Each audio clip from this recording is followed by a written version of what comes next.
Nah ini dia Ustaz Rahmadi yang insya Allah akan menceritakan tentang Ais dan Yakub ya, insya Allah. Semoga lebih baik dari magang. Saudara ini saudara Rahmadi. Bismillah 1, 2 action Ustaz. Anak-anak semua masih semangat ya hari ini? Semangat. Kita memohon kepada Allah supaya kita senantiasa diberikan semangat, senantiasa diberikan kemudahan dalam belajar. Bismillahirrahmanirrahim. Assalamualaikum warahmatullahi wabarakatuh. Waalaikumsalam warahmatullahi wabarakatuh. Masya Allah. Menjawab semangatnya dengan menjawab salamnya dengan semangat. Semoga Allah kabulkan doanya, diberikan keselamatan. Nah, pada hari ini sebelum masa mengaji mulai, ya, mari kita berdoa terlebih dahulu ya, supaya kita diberikan kemudahan dan kelancaran. Berdoa mulai. Alhamdulillah, Allahumma sholli ala Muhammad wa ala ali Muhammad. Rabbi zidni ilma warzuqni fahma. Amin. Mudah-mudahan doa yang kita panjatkan dengan sungguh-sungguh, kita lafazkan dengan baik, ini akan dijawab oleh Allah Subhanahu wa taala. Anak-anak semua hari ini akan Mas Muhammad disampaikan sebuah kisah yang semoga nanti ketika Mas Muhammad disampaikan ke anak-anak bisa mengambil faedahnya, anak-anak kemudian bisa mencontoh sikap yang baik dari kisah yang akan Mas Muhammad disampaikan. Nabi Yakub alaihi salam adalah putra dari Nabi Ishak. Nabi Ishak putranya dari Nabi siapa? Ibrahim. Jadi Ibrahim adalah kakeknya Nabi Yakub. Nabi Ishak adalah bapaknya Nabi Yakub. Nabi Ishak punya saudara tidak? Ada yang tahu? Saudaranya Nabi Ishak yang ceritanya mau disembelih itu? Siapa? Ismail, benar sekali. Nah kita, Anda sudah tahu Nabi Ishak punya saudara Nabi Ismail. Dan Ismail adalah pamannya Nabi Yakub, masya Allah. Nah kita bicara silsilah keluarga ya, anak-anak sudah paham ya. Selanjutnya Nabi Yakub ini ada yang tahu punya saudara tidak? Siapa yang tahu? Angkat tangan, ayo. Ini Mas Amin tahu, masya Allah. Siapa saudaranya Nabi Yakub, Mas Amin? Namanya Aris, betul sekali, 100. Masya Allah. Ini saudara kembar. Nah, jadi Nabi Yakub punya saudara kembar. Saudara kembar itu ini ya, biasanya kalau melakukan suatu barengan, bajunya juga ikut-ikut sama warnanya. Yang satu pakai warna biru, satu juga aku juga pengen warna biru gitu. Nah, tapi kita akan cari tahu apakah Yakub dengan Aris seperti itu. Nah, anak-anak semua, pada suatu hari kan, Nabi Ishak ini sedang berencana. Hari ini Nabi Ishak berencana siapa yang datang lebih dahulu maka akan didoakan kebaikan. Ya, Nabi Ishak punya rencana seperti itu. Dan hari itu, saudara, Ais dia sedang pergi jauh. Dan Nabi Yakub waktu itu ada di rumah. Ais pergi jauh, niatnya baik, dia berburu ke hutan, main apa ya kira-kira, naik motor atau naik mobil? Naik kuda ya? Wah, naik kuda benar sekali.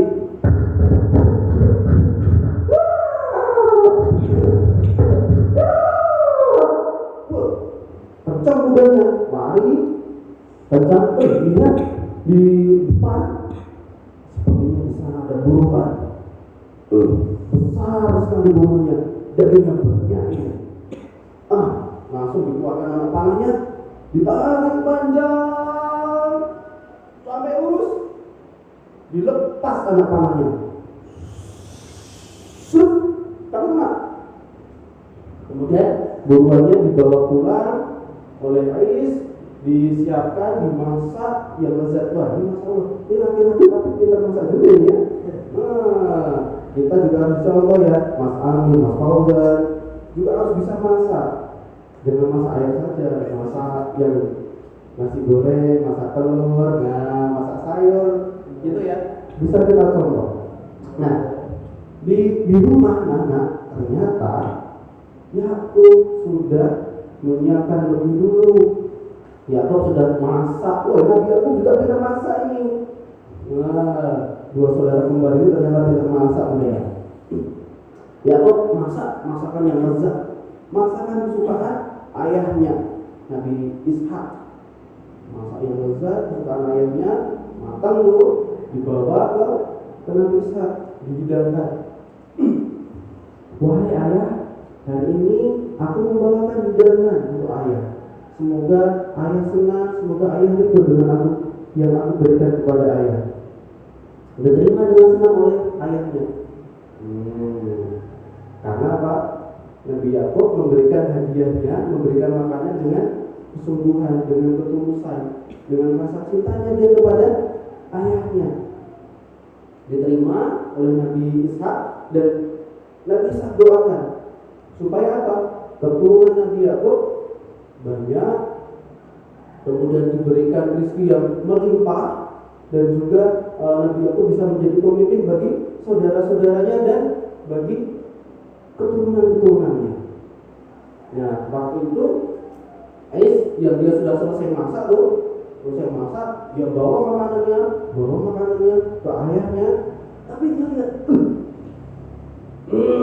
lagi-lagi Yakub mendahuluiku.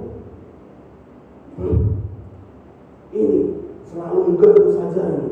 Harusnya aku yang lebih dahulu, harusnya aku yang datang lebih dahulu menemui ayah. Marah sama dia. Nah, marah dia. Ais ini kakaknya Yakub, saudara kembar tapi yang lebih tua ini, tidak memberikan contoh yang baik untuk adiknya, tidak menyayangi adiknya, tapi malah benci. Nah, aku bilang, tidak boleh dicontoh ya. Mas Amin punya saudara, punya adik, Masya Allah punya. Sayang adiknya, sayang, 100. Mas Eka, sayang sama adik, punya adik kan ya? Iya, adiknya diberi hadiah enggak? Alhamdulillah, harus disayangi adiknya, sayangi kakaknya.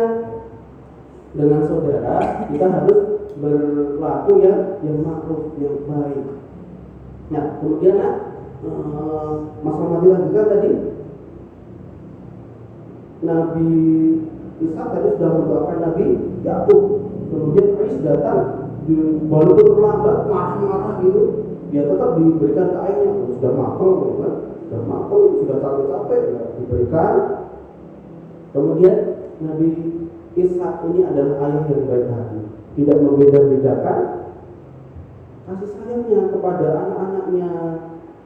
Ais juga disayangi, Yakub juga disayangi. Tadi Yakub juga didoakan ya.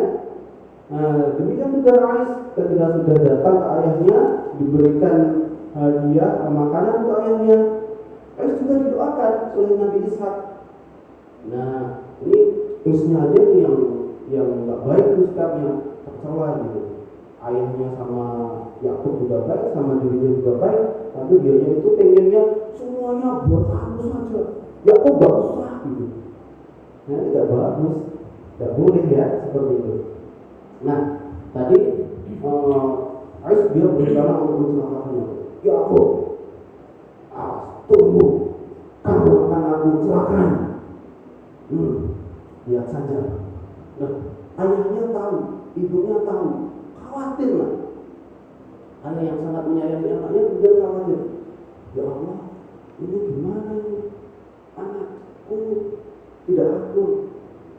Yakub diancam oleh Ais. Apa yang harus aku lakukan? Kemudian diskusi ya. Setelah itu Rifka ibunya Nabi Yakub dengan Ishak ayahnya Nabi Yakub, gimana ini? Akhirnya diputuskan, ya sudah, Yakub diminta oleh ayahnya Ishak pergi ke Irak, dari Palestina pergi ke Irak. Jaraknya dekat atau jauh? Jauh apa dekat? Jauh sekali itu jaraknya. Jaraknya 1000 kilometer. Itu kalau di Indonesia ya, kita baru di Yogyakarta, pergi ke Jakarta, balik lagi ke Jogja. Kira-kira segitu jaraknya. Dulu kira-kira ada jalan raya tidak? Ada aspal tidak dulu? Tidak ada ya. Kira-kira perginya naik motor, atau naik pesawat, itu, atau naik apa? Atau jalan kaki? Nah, Nabi Yakub perginya itu jalan kaki. Jalan kaki 1000 kilometer, masya Allah. Padang pasir, nak, luas sekali, panas banget misalnya. Panas itu banget. Itu kalau siang-siang jalan kira-kira, capek nggak ini? Keringetnya banyak nggak? Capek. Wow, capek sekali, keringetnya banyak, sampai itu bajunya basah gitu ya. Nah kemudian Yakub itu perginya malam, jalannya ketika waktu malam. Ketika malam kan sudah matahari tenggelam, sudah cuacanya tidak panas. Jalan itu kalau siang digunakan untuk berteduh, untuk istirahat. Sudah sore itu siap-siap jalan, berangkat lagi. Begitu. Kira-kira itu 1 hari selesai ya perjalanannya? Enggak ya, 1000 kilometer 1 hari selesai. Wah. Ini naik bis saja nggak bisa itu. Naik bis saja itu nggak cukup waktunya, apalagi jalan kaki. Pakai istirahat juga gitu. Berhari-hari, berminggu-minggu, baru bisa berbulan. Sampai di Irak, menemui pamannya yang bernama Laban. Dia kemudian Nabi Yakub tinggal di sana dengan pamannya, menikah dengan anaknya pamannya, kemudian dikaruniai anak, bahkan anaknya sampai 12. Ada yang tahu anaknya Nabi Yakub yang terkenal itu yang ada di kisah Al-Quran? Siapa yang tahu? Ada yang tahu? Masya Allah, Nabi Yusuf, Nabi yang paling ganteng. Ini ganteng-ganteng ya. Ganteng-ganteng, kalau yang sebelah sana itu cantik-cantik, kalau yang putra ganteng-ganteng semua. Nah, didoakan tadi sudah di Irak, di sana sampai lama itu, bertahun-tahun, puluhan tahun di sana, lebih dari 14 tahun, nak. Jauh dari orang tuanya. Coba Mas Fauzan, kalau Mas Fauzan tidak ketemu sama bapak ibu 1 hari atau 1 minggu, gimana perasaannya? Kangen? Kangen. Nah kalau sampai 1 tahun, 10 tahun, 14 tahun, kangen gitu.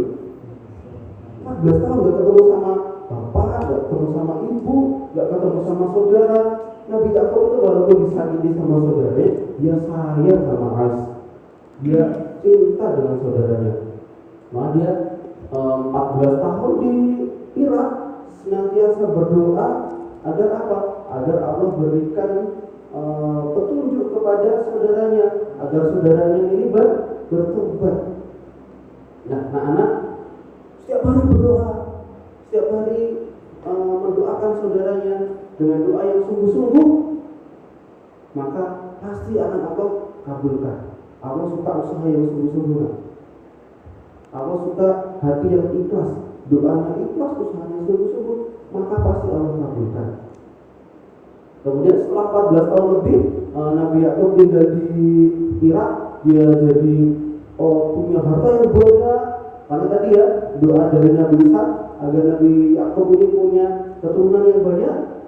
Alhamdulillah dapat 12 anak. Punya harta yang banyak. Alhamdulillah punya kalau sekarang kan mobil, motor, rumah gitu kan. Kalau dulu punya ada sapi, ada onta, ada keledai, ada bini-bini kambing, dan banyak perhiasan seperti itu. dengan doa yang dijawab tadi, Nabi Yakub jadi orang yang kaya. Tapi tidak hanya kaya, tapi Nabi Yakub adalah Nabi yang pandai berderma, pandai bersedekah. Ya, pandai bersedekah. Di Irak, wah ini tidak hanya dikenal sebagai seorang yang ilmunya tinggi, yang sabar, tapi juga dikenal sebagai orang yang kaya dan dermawan, yang pandai bersedekah. Setelah 14 tahun terpisah dengan saudaranya, akhirnya Nabi Yakub memilih kangen kan tadi ya, 14 tahun loh mas, 14 tahun itu, gak cuma 14 hari. Akhirnya pulang membawa istri-istrinya, membawa anak-anaknya, membawa seluruh hartanya, dibawa ke Palestina. Jalan atau naik truk itu ya. Itu kambingnya naik apa ya? Kambingnya juga jalan ya. Masya Allah, kambingnya jalan 1000 kilometer. Sama. Nabi Yakub juga, terus budak-budaknya juga, dan semuanya jalan. Nah, alhamdulillah, dengan doa yang sungguh-sungguh, dengan doa yang ikhlas, Allah kabulkan. Tadi dikira apa yang didoakan Nabi Yakub untuk saudaranya? Minta supaya saudaranya ini diberikan petunjuk, bertobat, menyadari kesalahannya. Kemudian Allah kabulkan itu. Nabi Yakub ketika pulang ke Palestina, ketemu dengan saudaranya, alhamdulillah saudaranya ini sudah menjadi baik. Nah, mereka akhirnya bisa ketemu, bisa akur seperti itu. Nah, dari cerita tadi yang Mas Muhammad disampaikan, coba kita lihat lagi. Ais itu dulunya sikapnya bagaimana? Baik atau buruk? Buruk. Tidak boleh ditiru. Iri, mati, terus dengan saudara yang gak sayang, dendam, itu malah mau melukai. Bahaya sekali ya sikap yang ini. Mungkin setannya itu banyak ya, membisiki Ais. Mungkin karena Ais dia jarang wudu, jarang beribadah gitu, maka mudah dibisiki oleh setan. Nah, selanjutnya bagaimana sikapnya Nabi Yakub? Nabi Yakub sikapnya pemaaf, tidak pemarah, bahkan dia bersabar. Bersabar apa? Dari ulah saudaranya yang jahat, baru dia tetap bersabar. Nah, kemudian di cerita tadi bisa kita lihat yang bisa kita contoh dari Ais, yaitu ketika kita sudah melakukan kesalahan, apa yang harus kita lakukan? Bertobat, mohon ampun kepada Allah. Karena sesungguhnya Allah itu Maha menerima taubat. Kalau salah, segera minta maaf ke yang kita sakiti. Tadi Ais dia minta maaf ke Yakub, kemudian juga bertobat kepada Allah, minta agar diampuni seluruh dosa-dosanya. Nah, itu untuk hari ini cerita dari Mas Romati. Mudah-mudahan cerita ini bisa bermanfaat untuk anak-anak semua. Mari kita tutup dengan hamdalah dan doa kafaratul majelis. Alhamdulillah, subhanallahumma rabbana wa bihamdik, asyhadu an la ilaha illa anta, astaghfiruka wa atubu ilaik. Wassalamualaikum warahmatullahi wabarakatuh. Waalaikumsalam warahmatullahi wabarakatuh. Masya Allah. Silakan duduk Ustaz Rohani. Mas Ding, silakan duduk Mas Rohani. Ada yang ketinggalan. Kok jadi Mas itu gimana ceritanya? Oke, Ustaz Rohani, Masya Allah luar biasa ya, saya melihatnya perjalanannya Masya Allah ya, prosesnya alhamdulillah rileks, lebih rileks lagi Ustaz, seperti itu. Apa yang kelupaan? Tadi judulnya gitu kan. Judulnya malah lupa ya. Oke. Kayaknya di tengah-tengah itu. Nah, kan judul bisa disampaikan bisa enggak ya, seperti itu. Boleh. Jadi nanti yang penting sudah dapat tadi anak-anaknya sudah Masya Allah apa dinamikanya prosesnya baik ya. Rahmadi mohon berkenan menyampaikan selama program ini apa yang didapatkan dan sampai ke ujian ini, proses-proses yang dijalani. Alhamdulillah kami pribadi sampaikan kepada Pak Ari dan kepada yayasan ya Semi Al-Wahda, yayasan BBB yang sudah ini sebuah program yang amazing gitu, yang tidak kita duga ada program seperti ini yang ya mungkin selama ini kalau cerita gitu ke anak-anak ya cerita dengarkan ceritanya Ustaz gini tapi apa ya tidak terstruktur gitu, tidak struktur, dan sebenarnya itu saja anak-anak Ustaz cerita lagi gitu. Nah mudah-mudahan nanti setelah kami belajar terkait dengan metode berkisah ini, harapannya kisah kita itu semakin ditunggu oleh anak-anak. Harapannya seperti itu. Ada kendala Ustaz? Yang menjadi kendala tentunya ada kali. Memang di sini ya terkait dengan referensi dengan pengetahuan kami yang memang tidak banyak gitu. Kemudian diminta oleh berkisah, bahkan nama nabi aja dulu-duluan gitu. Dan saya jadi mau ambil cerita yang sudah saya tahu, saya entar dulu lah, coba cari cerita yang lain gitu. Tapi ternyata diberikan. Wah, Sebelum Nabi Yakub kemarin gagal itu karena kedua itu Nabi keduluan itu Nabi Daud apa ya? Nah, ternyata ketika buka literasinya, ceritanya seperti ini. Di buku itu ya tadi setelah konsultasi ke Ari, itu buku yang saya tangkap poinnya, buku Ibnu Katsir itu sasarannya orang dewasa. Bagaimana kemudian kita membahasakan ke anak kecil? Yang saya awalnya itu bingung gitu, jadi kepikir kok kalau ini gitu kan. Aisyah lebih mencintai Ais, Rifka lebih mencintai Yakub. Jadi orang tuanya pada beli kasih gitu. Dan masa saya sampaikan seperti itu ke anak, dan itu ada apa namanya yang kemarin belum sampai bisa memilah atau bisa membahasakan ke anak-anak bagaimana seharusnya porsi yang layak, dan kemudian ke anak-anak itu malah diceritani seperti itu, nanti anak-anak malah jadi oh iya bapakku itu seneng kalau saudara kakakku ibuku seneng kalau ini, malah ini kan bahaya gitu. Jadi ya itu tadi kesulitannya, kayak tadi saya lihat Ustaz Fauzan juga menyampaikan Ismail dengan Ibrahim, ternyata bisa dikaitkan dengan kejujuran gitu. Iya kan? Nah daya itu yang kemudian masih perlu saya latih gitu kan. Betul sekali. Ya seperti itu juga. Nah di grup juga ada Nabi Yahya, Nabi Zakaria yang dia menangis di pusara di kuburan gitu kan. Lalu Nabi Zakaria nyari-nyari gitu. Nah kalau kita salah menceritakan, mengambil scene-scene yang ada itu keliru, nah itu juga cukup fatal juga. Maka tadi kemampuan kita untuk mengemas, maka tadi dikisahkan di Ibnu Katsir bahwa Nabi Yahya itu menangis seperti itu, maka sampaikan tadi bahwa menangis karena Allah itu Allah suka, ya mengakui kesalahan. Jadi didekatkan dengan memang dunianya mereka seperti itu. Ada hal-hal yang kita mesti mampu ya untuk sebagai pendidik mengemas itu.